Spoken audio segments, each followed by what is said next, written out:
Hello and welcome to Inspire Live Business Debate. My name is Patrick Kamara.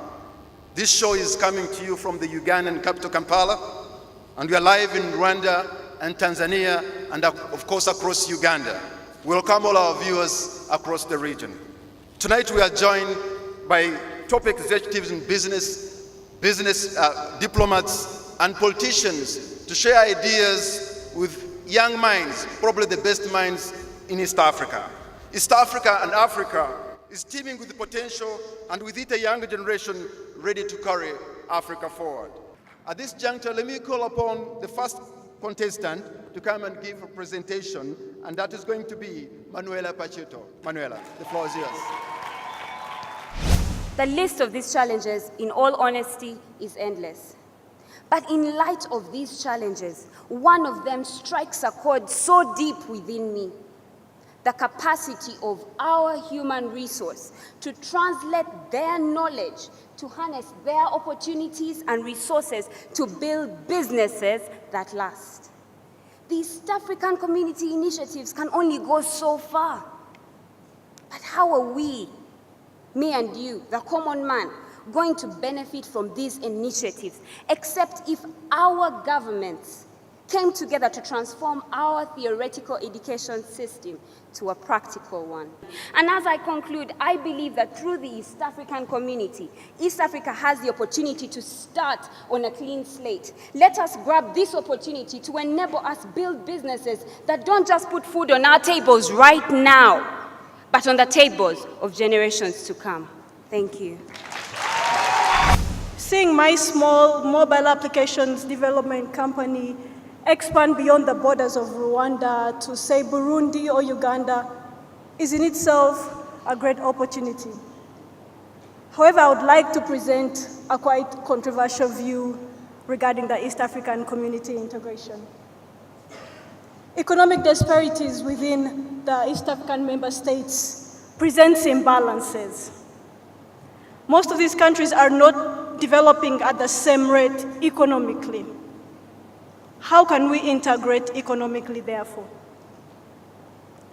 This has led to a lack of commitment within the member countries. Their leaders do not want to see their countries become dumping sites for nations whose manufacturing industry is more advanced than theirs. If we are to be economically integrated, we need to put our houses in order. Thank you very much. Good evening, East Africa.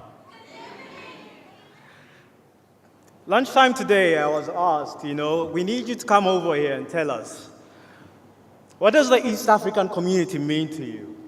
What opportunities does it present? What challenges are you going to face?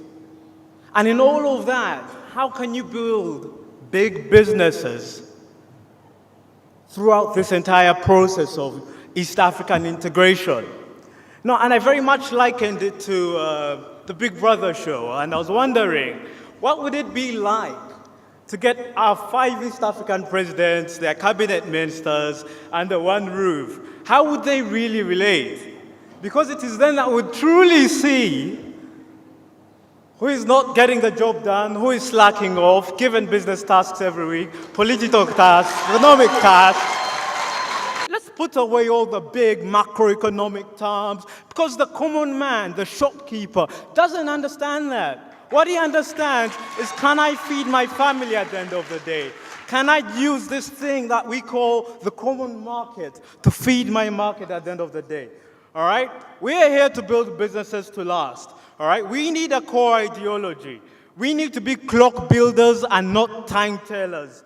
The world needs a new space center for global growth. So find your place in this new world order.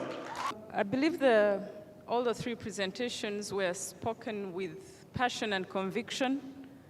And it was very interesting to hear the analysis that the 3 presenters made on the integration process and the solutions they propose that the 5 governments should take.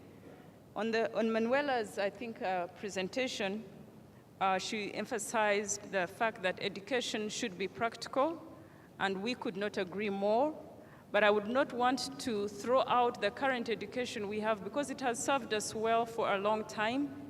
Things have changed, and correct she is, the education system needs to catch up with the needs. And on Ms. Iribagiza, I think she is not aware that we actually are looking at the trade agreements. And so it's important that you get the correct information because trade agreements in the East African states have been reviewed. And finally, Dennis Musinguzi, I think I could not agree more that we must think East African rather than think territorially. Thank you. In less than a minute, if you can, Ambassador Mugambaji, to respond to these three people.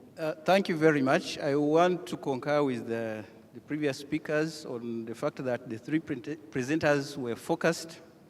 I also want to add that maybe the good thing really is about mindset change. When you look at these three young people, you see a determined people ready to face the challenges and look for solutions. And I think that is a very encouraging thing. The fact that we have to own up to challenges, and this goes for all citizens of our region, if we have to overcome, then we better own up and face the challenges to seek homegrown solutions. I think that's a very critical thing. Honorable Ramirama. Having said that, if I may just complete, there are strong points that were raised by the three contestants.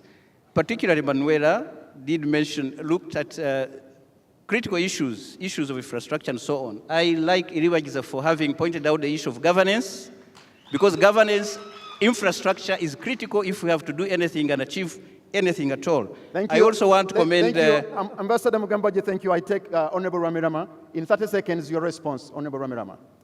Thank you very much.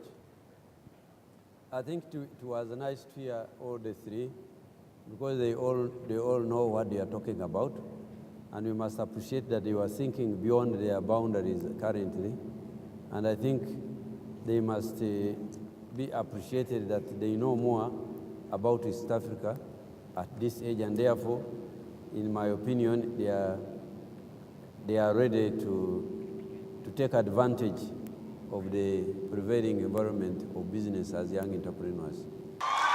CEO Nelson Tugume, to make your verdict.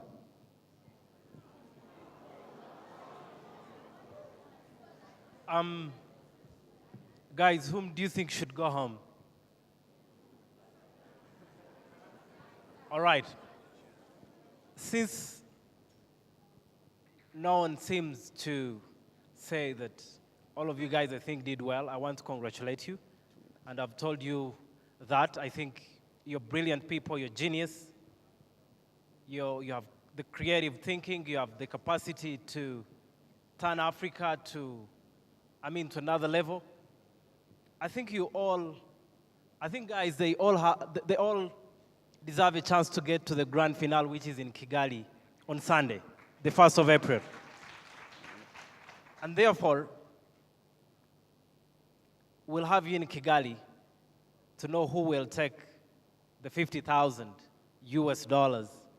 And we hope, let's pray for you, just to go and do something about yourselves. Thank you very much, Nelson.